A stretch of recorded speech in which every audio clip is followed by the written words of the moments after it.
Here's a story. Everyone is quick to judge a single mother with 4 baby fathers. But what if your first child came because your father allowed your uncle, his best friend, to take you home at 13 years old? And instead of going home, he takes you to a hotel, rapes and impregnates you. You tell your mom, and she kills herself shortly after. Your second child's father takes your second son on vacation, and then you get a call that he had been shot in the head. So many questions, so little answers, and this isn't even half of your story. Trappin Anonymous. Jaden, I see you open your eyes. Jaden, it's okay, baby. Yeah, I know it. It's okay.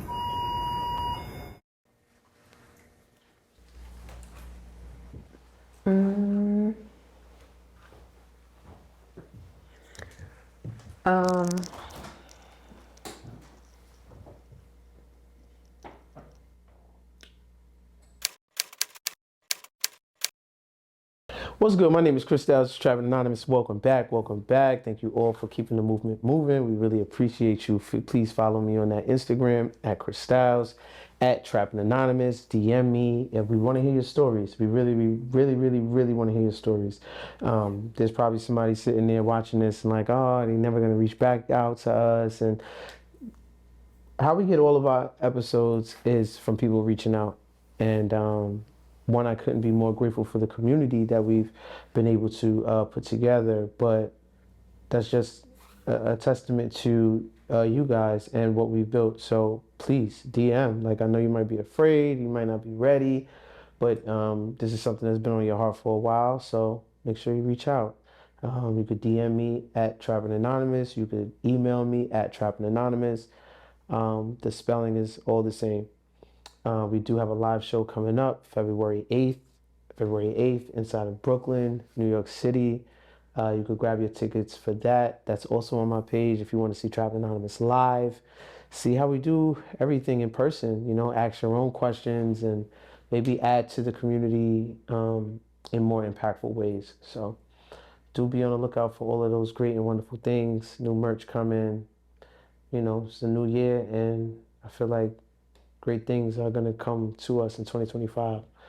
Do remember that the stories that you hear reflect real life. They're here to educate, inform, and keep your little homie off the streets. My name is Chris Styles, Trappin Anonymous. Let's get it. How are you? Good. I'd like to start with your name and why your story is important. Shantill. And my story is important because it's so many people who've probably encountered some of the same situations and just haven't spoken out as well as I did. And, I just want them to know that it's okay. Like, you can actually tell your situation, like tell someone before it's too late, and just let them know that they are not alone in this situation. Great. I love it. Let's jump right into it.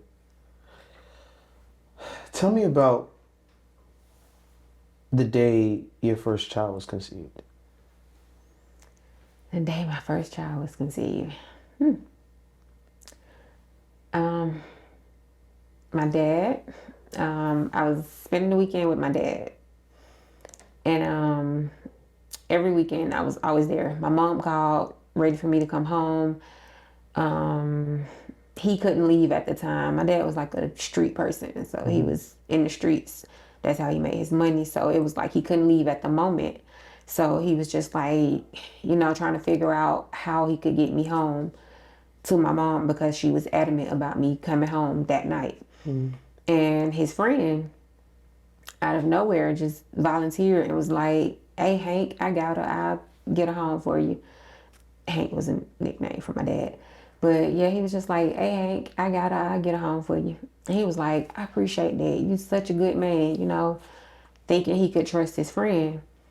And that night, I just remember getting up, skipping to the car. I'm just thinking I'm going home, right? Didn't go there.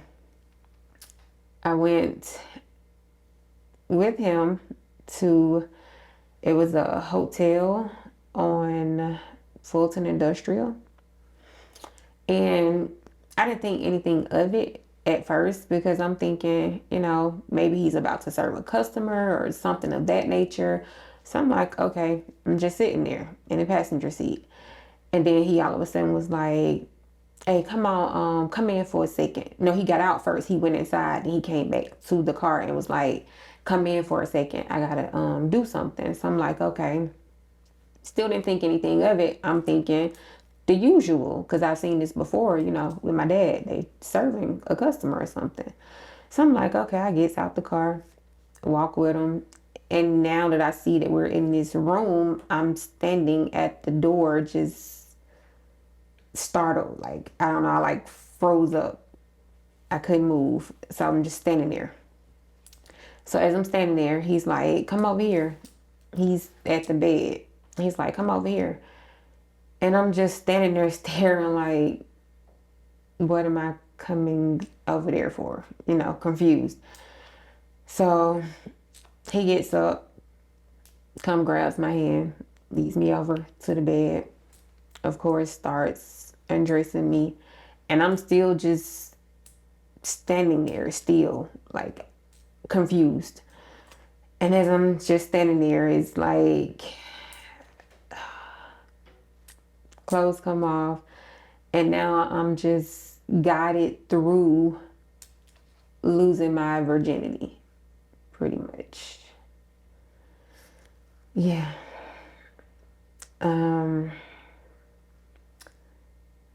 After that, I was instructed. He told me to go to the bathroom to use the bathroom. I didn't know what for. I'm 13. I didn't know what he was talking about. Just lost my virginity. I don't know what's going on at this point. So I go to the bathroom, use the bathroom, put my clothes on, go home. Once I got home, I just walked straight in the house, walked past my mom, and went straight to the tub. Just got in the tub and just sat there in hot water. Okay. How old was he? I'm not sure. I want to say he had to be like early 30s. Early 30s. And you're 13 years old. Mm-hmm. You say he instructed you on how to essentially lose your virginity. He raped you. Yeah. But I remember you telling me you felt like he had done this before. Yeah, because of the way that it was instructed. Because, okay, so I've heard people say like when you lose your virginity, it hurts, right? I've heard this several times. So I was in no rush to do this at all, but I was introduced to it early. And the way that he instructed me on doing things and guided me through it, like it wasn't as painful. And it's like, I don't know, just now, like when you think about it, it's kind of puzzling. Like, how did you even know to guide me through that Right. in that manner? Okay. It's like a 13-year-old girl, you know what I mean? For a 30-year-old man Yeah. to do something like that. You were familiar with this man though. You knew him. Yeah, he was a friend of the family. How close was he to your family? He was my dad's right-hand man, my aunt's boyfriend, my brother's close friend. He was close to the family.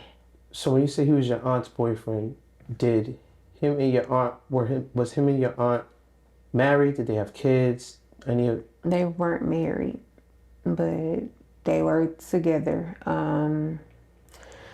Yeah, she has a kid. With him? Mm-hmm. So this is like your uncle in a way. Yeah. But his child and your child are, what do you call it? Like Brothers and cousins. brothers and cousins.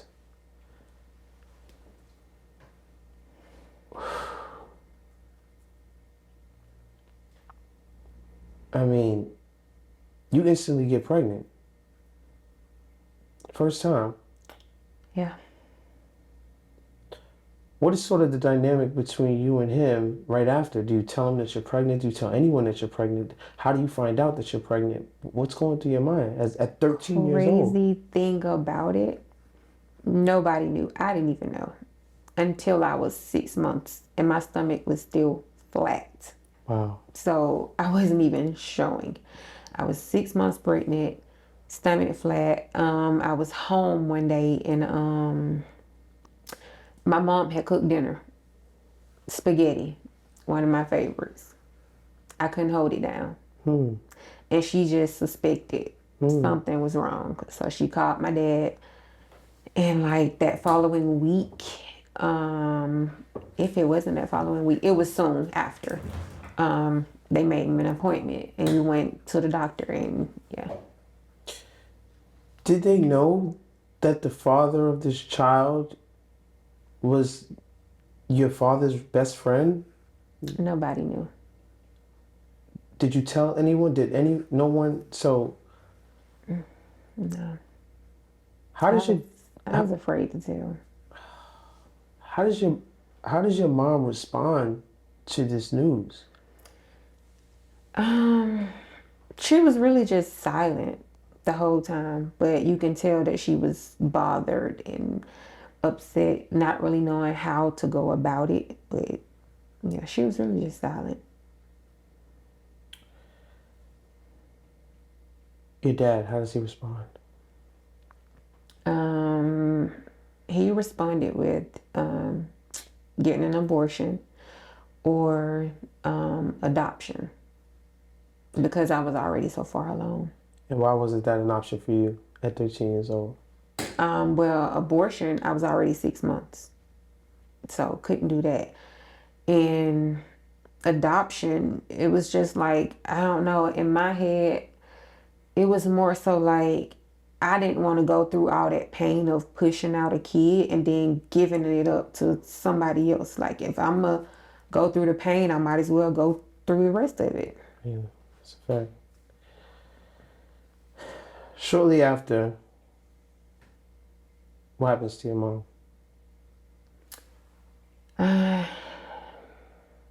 She committed suicide.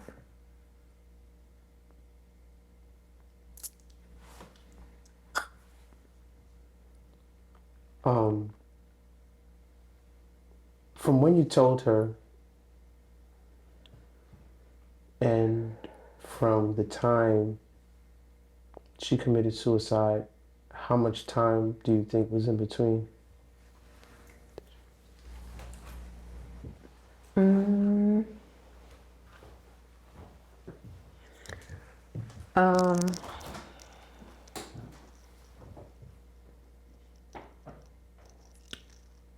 I want to say months because we found out I was pregnant at 6 months. I was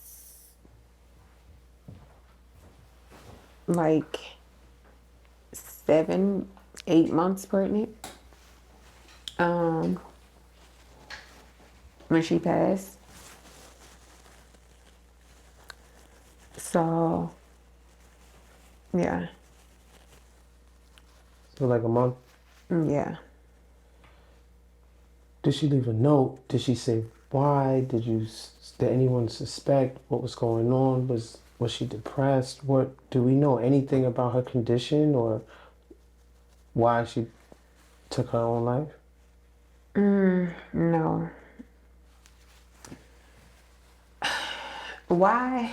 I guess that would just be something that's a mystery to this day. I can't answer that. I mean, I do know that I was blamed for it several times because of, my pregnancy, but I don't know. So in your heart, do you feel like that had a contribution? At first, I did. Right. 13 At first, years old, I did. yeah. And when you grew up, you came to what conclusion? I guess that was her decision. Right. I just had to get to a level of acceptance. It was a decision that she made at that time. Why, I don't know. You and your mother were close. We were. The day she left the home, I guess you were always with your mom. You was like attached to her hip. Mm-hmm. So for you, when she had left the home that one time, it was something uneasy in your spirit. Definitely. Yeah, definitely. I just remember like thinking it was like, I want to say like 7, 8 at night. And I'm just like, where is my mom? You know, she's usually here around this time. And she wasn't there. And I'm like, okay, where is she? You know, I'm just speculating at this point. Like where did she go? Where could she be? And immediately after me just thinking and trying to figure out where she was, a phone call came in.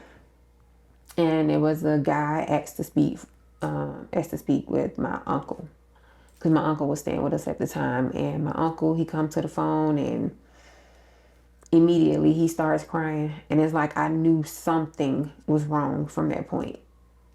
So I just started asking, like, where's my mom? Yeah. Where did she go? She left the house earlier that day with nothing on her. No purse, no nothing. Just a coat and what she was wearing. And me just overhearing the family discuss things. They said that the MARTA police had seen her on camera at the train station. It was Oakland City train station. Said that they seen her on camera enter the ladies' bathroom with a duffel bag. Where she got it from, I have no clue, because she didn't leave home with it. So many questions. What does that do to a 13-year-old child, 7 months pregnant, by a trusted family member due to the acts of rape, and a father who essentially had you in an environment that no child should be in, right? I agree. What happens to that young girl? Just lost, confused.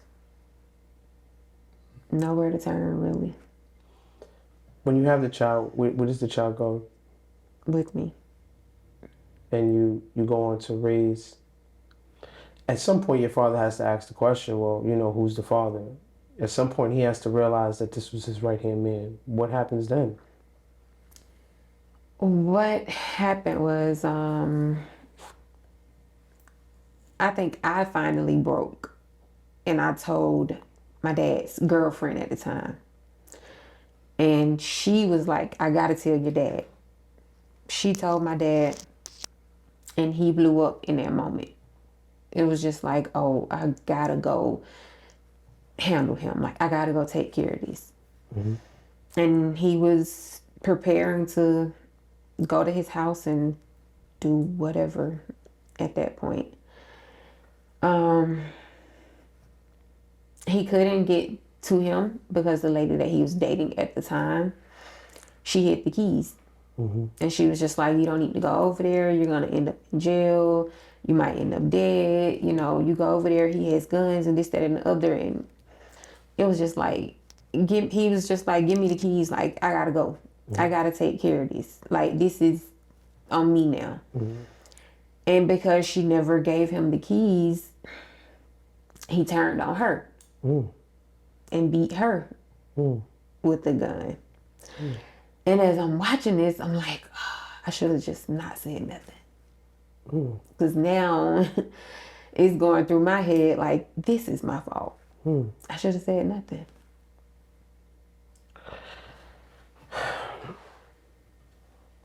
What ends up happening to your first child's father? After that day, nothing for a while.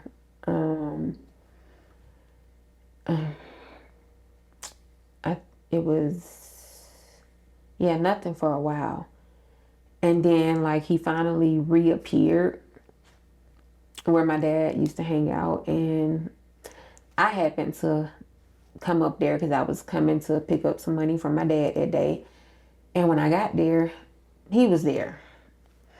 And my dad was just like, okay, tell me what you told me the last time. And it was like he was just ready to, I guess, handle whatever in that moment. And I'm just standing there like, is he putting me on the spot right now? Because there was so many other people out there. Like, I didn't say anything. I got upset and I walked off, got in the car with my aunt, and we left. I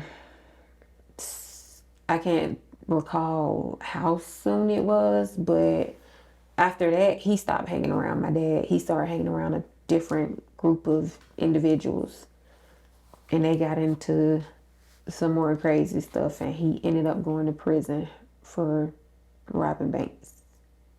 How much time did he get? 20 years. It's a long time.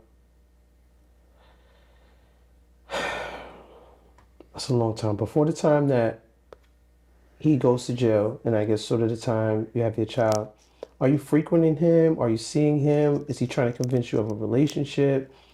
Is he trying to get you to, like, is he trying to be with you? Yeah, of course.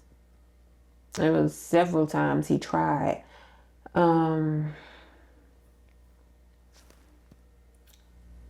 I want to say it was successful about 5 times. Wow. Yeah, about 5 times. At what point did you say, I can't no longer do this?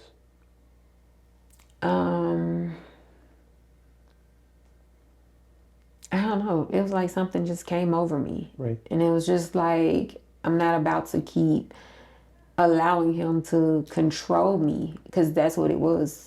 It was like, the only way I can get anything from you for my son is if I give you what you want. Right. So it was like manipulation. Right. You know. So. Did this cause a strain between you and your aunt? Are you and your aunt at odds? Does you and your aunt know that he's the father also? At this point, yeah, she knows now. And what does that do to y'all relationship? It caused distance. I just remember her calling my phone, and she was like, come up here so I can talk to you. So I'm like, okay. I go up there. We're standing outside at her car, and she was just like, I feel like that's effed up what you did. And she was like, from this day forward, I just want you to stay away from me and my children. Like, don't come around us no more. And, you know, I was just like, okay. But at some point, she has to know that you're a 13-year-old girl that was raped by a 30-something-year-old man, and she's blaming you. Yeah. What's been sort of your relationship with men since? You know, because I feel like your inception to intimacy, your inception to sort of maybe having a boyfriend was this man betraying your family, betraying you, betraying their trust, and doing all these things. I can't imagine how that would impact you moving forward throughout your life. Yeah. It was a crazy chain of, yeah, situations. Oh man, I don't even know where to start with this. I can definitely say after that, it was just terrible decision making on my end. As far as what? Just picking all the wrong ones. Right. Or settling for all the wrong ones, if I should say. Yeah. Are you getting help raising your child during all this? Yeah, my dad and his girlfriend, they were very helpful. Right. When do you have your next kid? It was 10 years later.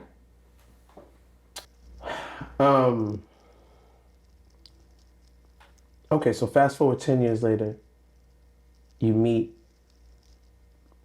your second child's father. Mm-hmm. You said that relationship was just full of It was chaotic.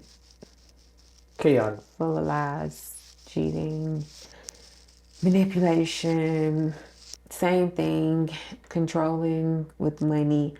It's like when I met him, I was roommates with one of my homegirls. And I was okay there for that moment because I was planning to do some things. However, when we got together, he was just like, you know, you need to get your own place. Like, we need our own place, this, that, and the other. And I'm like, okay, cool.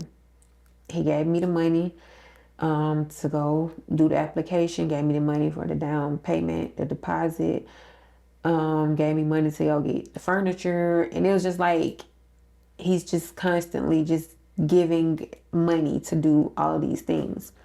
And it's like, you took me out of my comfort zone for what?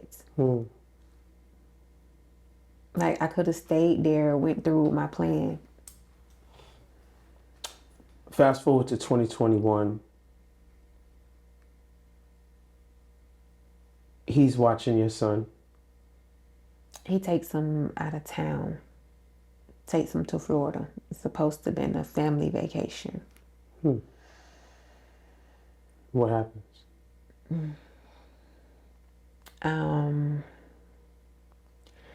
Him, his dad, and two of his older siblings, they went, I guess, to a bar or something, and they left my son, who was at the time 13, to watch the younger brother and the niece.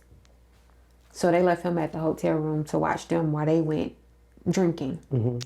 I guess the sister realized she left her handgun in the bag at the room, and instead of turning around to go get it, they called the younger son cell phone and told him to get it out the bag. Don't play with it. This is what was relayed to me. Get the gun out the bag, put it up, don't be playing with it. Shortly after that, somehow my son gets shot in the back of the head.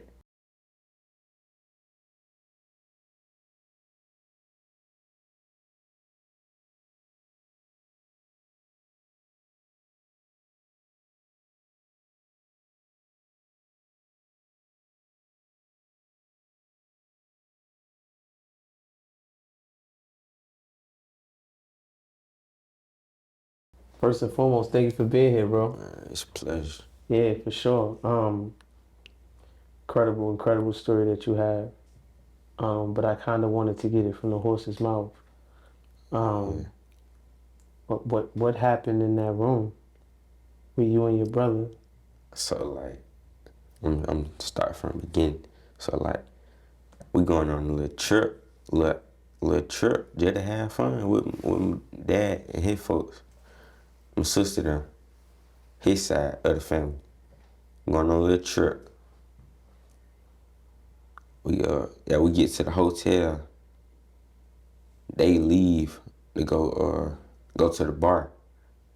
They all getting drunk. He called what's his name phone, talking about, he was like the gun, he was like, put the gun up that's already put up. Some stupid junk.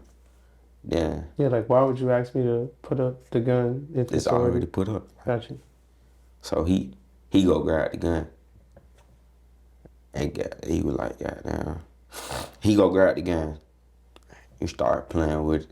take pictures with dude during that. He pointed at me, talking about he calling folk he go to school with. Somebody say I want to shoot my brother. What? Shit crazy. Say I want to shoot my brother. Say I want. I'm like, bro, chill out, bro. Y'all had a trip. I'm just, man, I ain't, you know what I'm saying? I ain't really like, it ain't bothering me too much for real, but it did. Cause my niece sitting right there on the couch. I ain't talked to her since it happened. So like, yeah, he called. I guess somebody called to his bluff. He shot. I woke up in the hospital.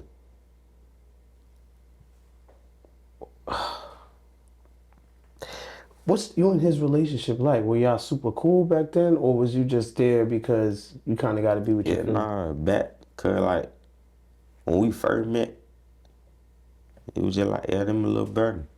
We were cool. Yeah, we were cool. Yeah, we were cool. We were like, yeah. And then, but he had some shit going on. So like, I don't know. That's just, but I can't really speak for him though. So like, we. From what you know, who called the police? I don't know. I don't even know about that. You just wake up in the hospital. Yeah, I'm thinking, when I woke up in the hospital, I'm thinking, I think I got into a car accident the whole time. That didn't happen. Wasn't nobody really, like, didn't nobody know what happened for real, cause I'm in the coma, right? They get on the news and lie, talking about I was playing with a gun and shot myself. That would make me mad, cause like, I'm like, what the hell, bro, y'all for? But then I was just like, it was so. Most of everybody that I know, they still think I shot myself. I don't even really care too much to clear it up. I just let it be. Why is that? Cause like it ain't like, I just feel like it ain't no point in clearing it up for her. They can believe what they want to. I don't really care.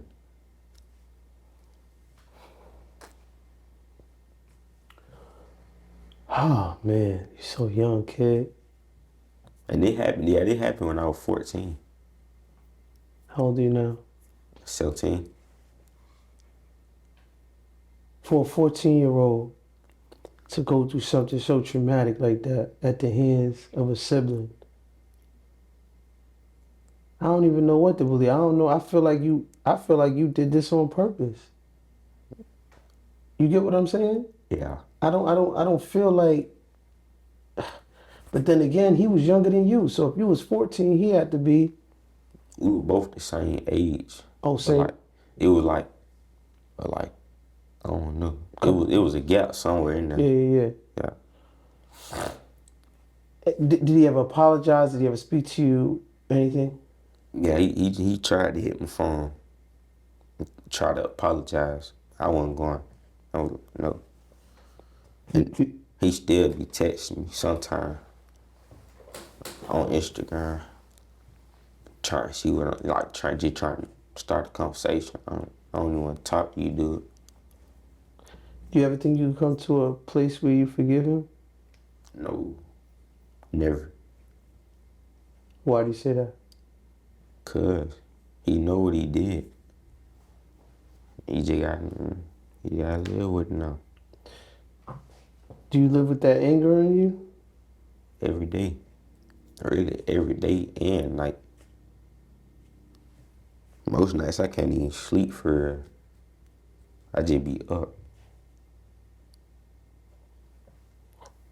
Breaks my heart to hear you say stuff like that. You know what I mean? That forgiveness is gonna get that anger up off your heart. It feels impossible right now. It feels impossible that you'll never be able to bring yourself to that place. But that anger that's sitting on your heart, that's keeping you up at night, Only way to get it off you is to let it go. You ever think about getting revenge? What stops you? On dudes. And I still got them a little better than them. So like, Yeah. I think your story is the story of so many young brothers, man, out here on these streets, and just dealing with the hurt and the anger, man. That crash out will only keep you from progressing in life. Break mom's heart, break your other brother's heart. You know what I'm saying? That crash out, all it takes is one moment to take away the rest of your life. Did he do any jail time for this? Did he? Why not? they asked me like, do I want to have it to him? Do I want to get him locked up? But I was like, nah. Why do you think you made that decision? Fresh out of a coma, not knowing for real. Like, my mind still went, what's his name? Do you wish sometimes you would have sent him to jail? That wasn't gonna change nothing, for real. It wouldn't change nothing at all. What was that recovery process like for you?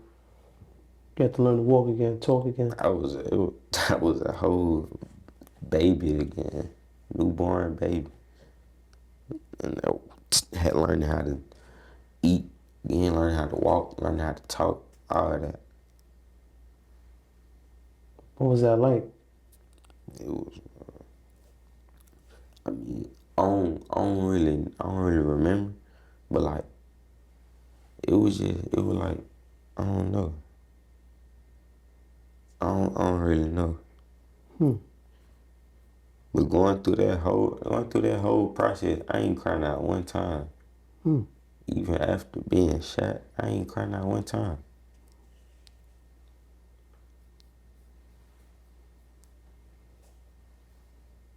Till this day?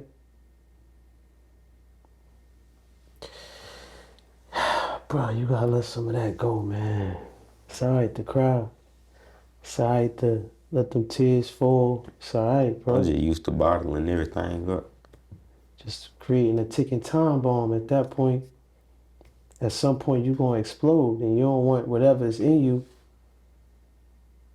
to harm everything that's around you. By bottling it up, that's what it does. I'm gonna give you my number, man. I want to stay in contact with you, bro. I got some praying to do for you, and I also want to give you some mentorship, man. Could change all this shit around, man. We all had something in our lives that we thought keeping it inside was the best thing to do. I think this is part of your healing too, man. Just being able to talk about it and Yeah, cause usually I don't really talk to nobody about it for. yeah. I feel that from you, man. Even when I met you, I feel that from you, definitely. What's your relationship like with your dad? He a big man, 40 years old. He just a big baby, so like, I don't know. It be on him though, like, whatever we got going, whatever relationship is, it's on him. So like right now, we ain't even talking right now.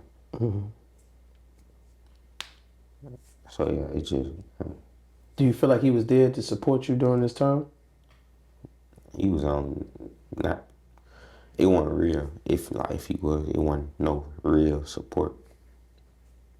He was just there. If you could tell anybody anything, given what you went through, and they need some sort of inspiration. I know some people, they don't come out of a coma. Some people, they don't walk again. Some people, they don't talk again. Something in you had to have that fight, that dog inside of you. Something was inside of you that make you want to pursue change and come back to yourself. If you could give any advice to anybody that might be struggling with that think, life is over, what would you say? I just say, man, keep going. Don't give up. You know what I'm saying? Fight through it. Better living soon. That's really it. That's all I gotta say for real. Thank you, my brother. I'm finished talking to your moms, and definitely gonna leave you with my number, man. I want to tap in with you. All right? Yeah. What was it like for you to get that call? Terrifying. What do you remember about it? At first, I don't know. I didn't think it was real, because when his dad called, it was just so nonchalant. Like, it was like no sense of urgency, and just, I don't know. I get the call. It's like 3 something, almost 4 o'clock in the morning.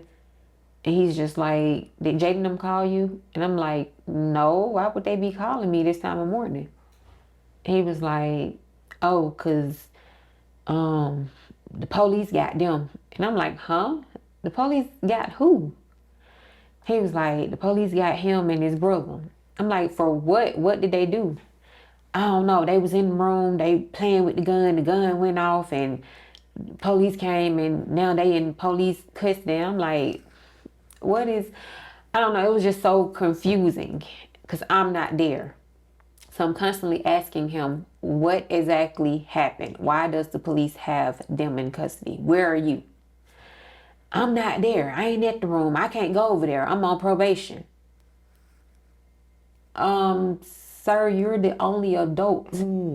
I need you to go see what's happening so you can tell me what's happening. So then he was like, all right, I'm gonna call you back. Hang up, call back shortly after that. And he was just like, oh, it might be a little worse. And I'm like, what you mean it might be a little worse? They saying Jaden got hit in the head. And it was just like, just giving it to me like, like nothing. And I'm like, huh? I'm like, what are you saying to me right now? They saying the gun went off and Jaden probably got hit in the head with the gun, bullet scraped his head. It was just so much in that moment. And I'm just like, I really need you to go there, speak to whoever's there and see what's happening. So at this point, it's like, forget it. I gotta go see what's happening. I'm in Georgia, gotta drive all the way to Florida, because 3, 4 in the morning, I can't get a flight. So I had to drive. I called my oldest son, and I'm just like, because now in this moment, I'm like panicking. I'm just pacing back and forth. And I'm on the phone with my son, and I'm like, I need you to come drive me. Like, I need you to drive me to Florida. And he was like, drive you to Florida? He was like, drive you to Florida for what, Mom? I said, they just called me and said Jaden got shot in the head. I don't know what's happening or what's going on. He was like, Mom, no, like, you lying to me. I'm like, no. He was like, Mom, I'm in Florida.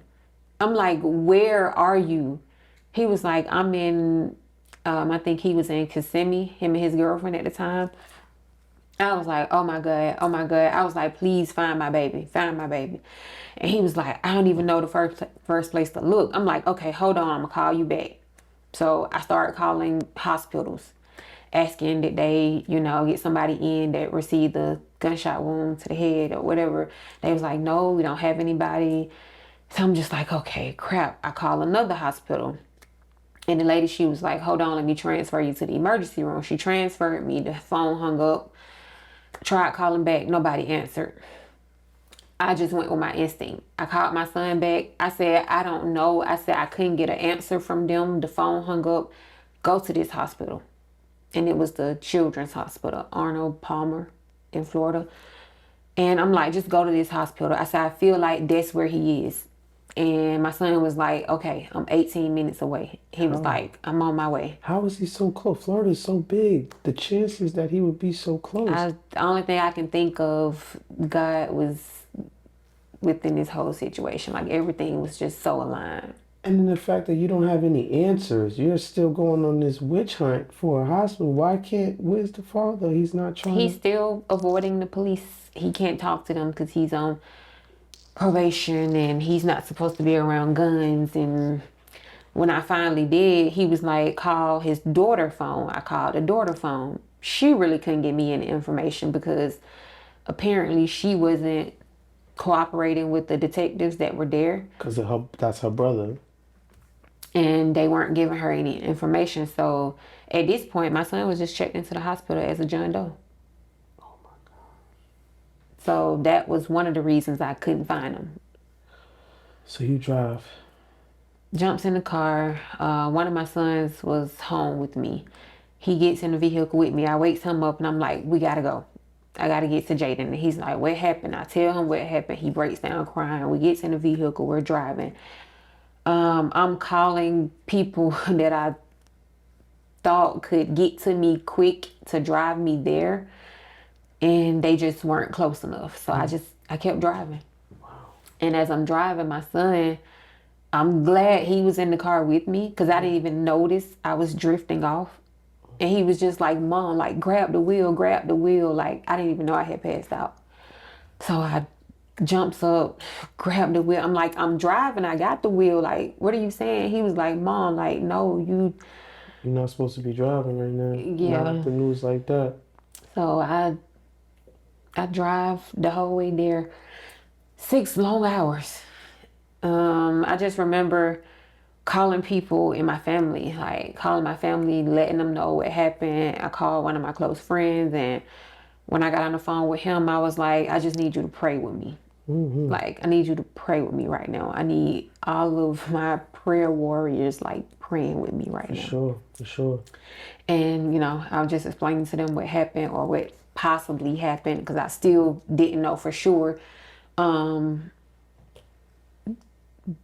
Go back when I spoke to the sister, she put the detective on the phone, and he only gave me so much information over the phone because he wasn't for sure who I was. So he was like, all I can tell you is he's been shot in the head and it doesn't look good. And I'm like, okay. At any point did you feel like he was going to pass? That's the craziest thing. I'm not going to say crazy, I'm going to say amazing. That's the most amazing thing about it. I never felt that. And I know a lot of people probably thought I was crazy in that moment, but I was like, this isn't the end. Like, God I didn't feel it in my spirit. God didn't, it wasn't shown to me that was that.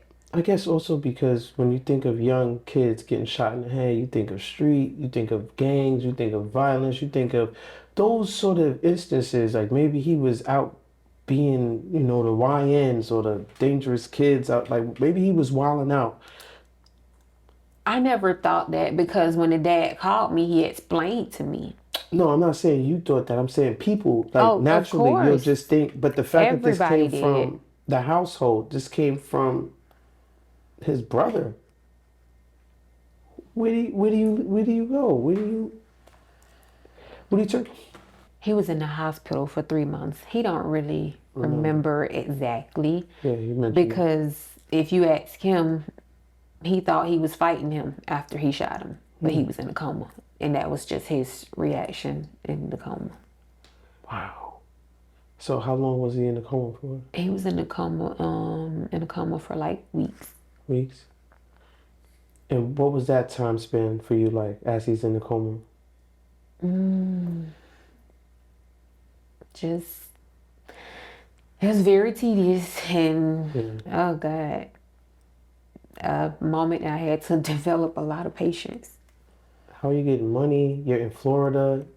What Well, I did have some savings that I utilized while I was there, and then I had a lot of people, very unexpected, but they came through. Family, associates. Wow. They came through. God is amazing. What was the rehabilitation process like for him? You had to essentially be there for him literally every step of the way on your own. Mm-hmm. What was that like? I did have some help. My son, my oldest son, he did help. But from the start, it was definitely just me doing it all. It was a process, but it was necessary. I know it was part of the process to get him back to where he needed to be. So, At any point did the doctors tell you to give up? At any point did people tell you he wasn't going to walk again, talk again? oh, I was told that when I first got to the hospital. When I first got there, I was met by the doctors and the chaplain. So it was like 8, 9 people. They greeted me in the hallway, took me into this conference room, and they were just like, we did everything we could to try to save your son, and we just don't think that he's gonna, pull through, because people usually don't sustain these type of injuries. And I'm just like, I don't know. In that moment, I broke down. I broke down. I cried. And crazy, but I wouldn't even say crazy. I have to stop saying that word. But amazingly, it's like in that moment, it was like God spoke to me so clearly, like so clearly. In that moment, it was like I just heard God's voice so clearly, like, what are you crying for? I got him. Like, I told you, he's going to be good. And that's why it was like I had a confirmation on my way there, like, I'm good. this is not the end. And in that moment, I literally just raised up, I wiped my tears, and I told all of them, I was like, I need to see my son. I need to go back here. I need to talk to him. I need to touch him. He need to know that I'm here. And they were just like, are you sure? Are you ready to see him like this? And I'm just like, yeah, I have to. Have to. Wow. Wow. I mean, that journey to healing, that journey to, I can't even imagine. It's quite a journey. Don't even want to imagine, especially as a parent, watching that. Was the father there at all? Was he helping? Was he contributing? Was he? This is where we go back to the controlling and the manipulation. After I've exhausted the funds from my funds and people helping me, just paying bills and trying to keep things afloat, it was relying on him. He did start a GoFundMe. That money was coming in. He was giving me that money to help with things, but then it got to the point to where it was just like, I don't know if the funds exhausted or if he mishandled it. I honestly don't know what happened with that, but it was like after that, it was more so like I got to give him what he want. I got to be of some benefit to him for him to Benefit help. how? Just however, for one, I don't know. I don't know if he thought it was an easy way for him to get back in, but that was out of the question. Absolutely. That was definitely out of the question. But I can say prior to that happening to my son, it was more so we were like kind of close, but not close. Like he could call me about anything. We were like, friends. Yeah. But after you've violated in such a way, and then it's like I told you when you got out of prison, do right by my child, or I would definitely like take him away from you. And I meant that. What was he in prison for? I don't even know. What? I don't know. I just knew he was in jail. Do you feel like his other brother, the one that shot, do you feel like he should be in prison? I feel like somebody should be held accountable. Somebody. Mainly the father. Yeah. Because you were the one who made the call. You knew exactly what happened. Yeah. And you lied from the start. You told me the truth, but of course you lied to the detective. You, your daughter, everybody lied to the detective about what happened. Like, yeah. I can't help but tie it back to sort of childhood and being raised by a hustler. Did that sort of turn your eyes to other hustlers and guys that were in the street? Of course. People that was in jail, in and out? Everybody I was talking to resembled my father's past. Everybody. Everybody I was talking to. And it took for, I think, I don't know, it was like a switch or something, because that changed with my ex-husband. He was completely different. Oh, wow. I wasn't a street person. He worked, took care of family. Wow. But it was still that controlling part there. Was your father controlling? Not with me. Of course. I had my way. But with his women, of course. What happened with the relationship with your husband? There were so many things. What was the straw that broke the camel's back? There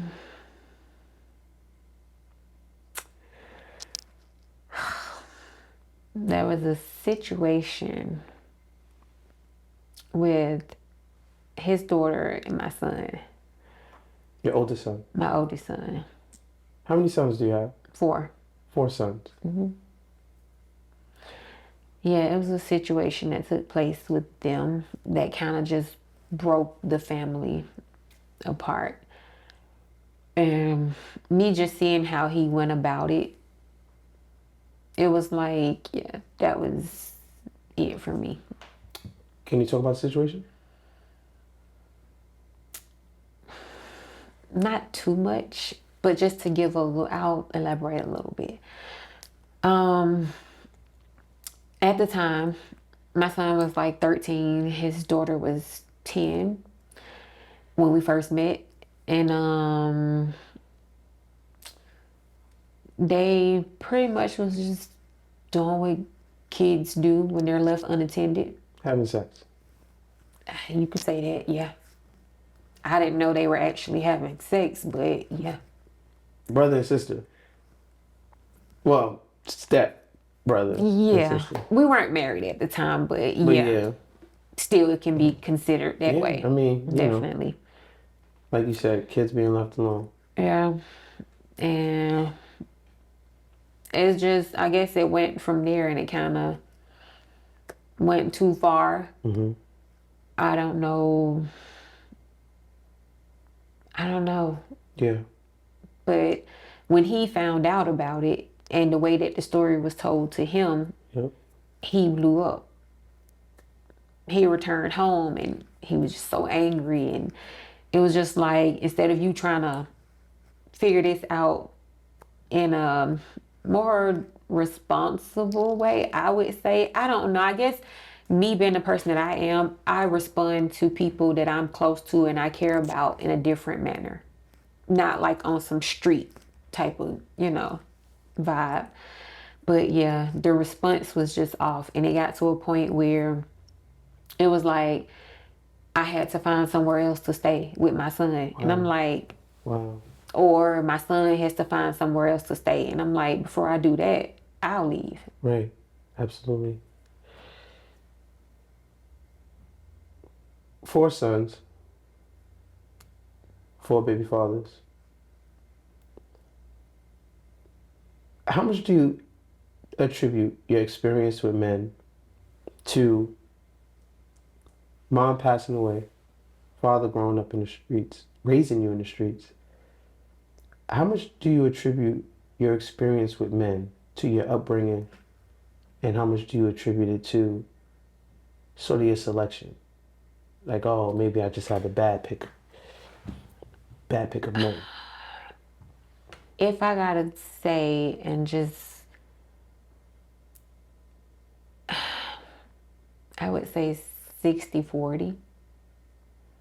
Like 60% my upbringing, 40% my terrible decision making. And it's all because of my past. Of course. I just think about how it all started. Something was taken from you. And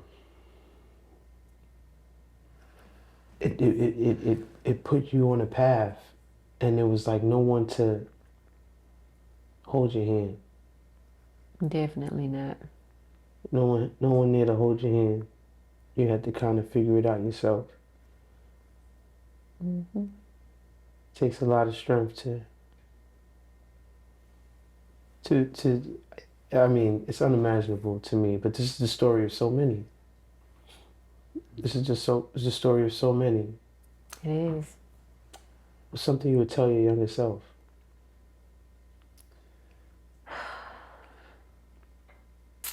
I don't even know. I never know how to answer that. But I will say to any other person that's going through that or have encountered that, like, my main word that I love to use is perseverance. Because that's what it takes. Like, you can't dwell in what happened, what was. If you do, it keeps you bound to the past. It keeps you stagnant. So you definitely got to push through. Unless you can avoid it from happening, that's a different situation. But if you can't, yeah. Are you dating now? No. What do you see your future with dating? I mean, I will put it like this. I will date. I'm just very selective now because I've made a lot of terrible decisions in the past. I'm very selective now. If your mother could see you today, what's something that she would say to you? What's something you would say to her? How would it go? What I would say to her? Oh, I don't know. Tell her how much I love her, of course. But what she would say to me, I don't know. My mother was tough. So she was kind of like the type, didn't show too much love. She gave you tough love. And I think that's where I get that from. But I'm sure she would say she's proud of me. Because I kind of feel like at times, her being this single parent of 3 kids at that time, I just kind of feel like, and I could just be wrong, but I just kind of feel like, you know, she was just feeling like that was too much on her or whatnot, and not knowing what to do and how to do it. Here it is, another one now, grandchild is coming along. Yeah, I'm sure she would be super proud. And sometimes I think that's what bothers me at times. It's not so much of, because like I said, I had to come to a level of acceptance.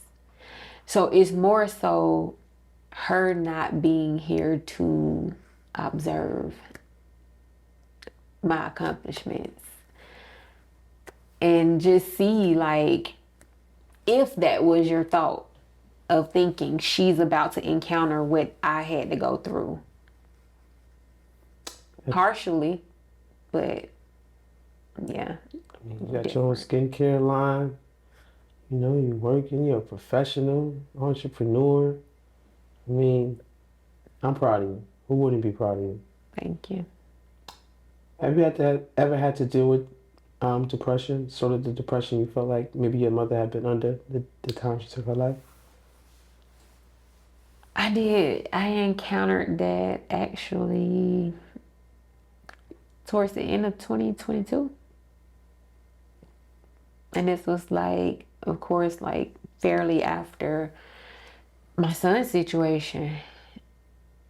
And it was, I don't know, I just felt like my back was against the wall. Because again, like I said, I had to pretty much beg his father for assistance with bills. I couldn't get back to work, and I just wasn't even into pushing either of my businesses at the time. You told me you were ready to take your life, your kids' life, everybody. I was. That's how I felt. I was so exhausted and so overwhelmed. And I just literally, yeah, I was in the house one day and I was just like, forget it. So Like, I'm ready to go. what I don't brought want to you? deal with this no more. What brought you back? God, I have to. And people probably say that's so cliche, but literally, that's why I stand firm on it. Like, God is the answer for me.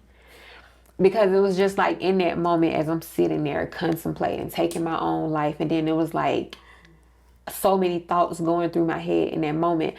I'm like, if I do this, I'm leaving my children with the same pain that my mom left us with. I'm gonna just take my kids with me. And then it was just like, what the hell are you thinking right now? And that's when I realized it was just like, in that moment, I'm crying and praying, like, God, like, take these thoughts away. Like, these are not my thoughts. These are not my emotions. Please take it away. And that's what I had to do. Like, that's what worked for me in that moment. It was like a relief. My name is Chris Styles, Trappin Anonymous. Let's get it done. Thank you.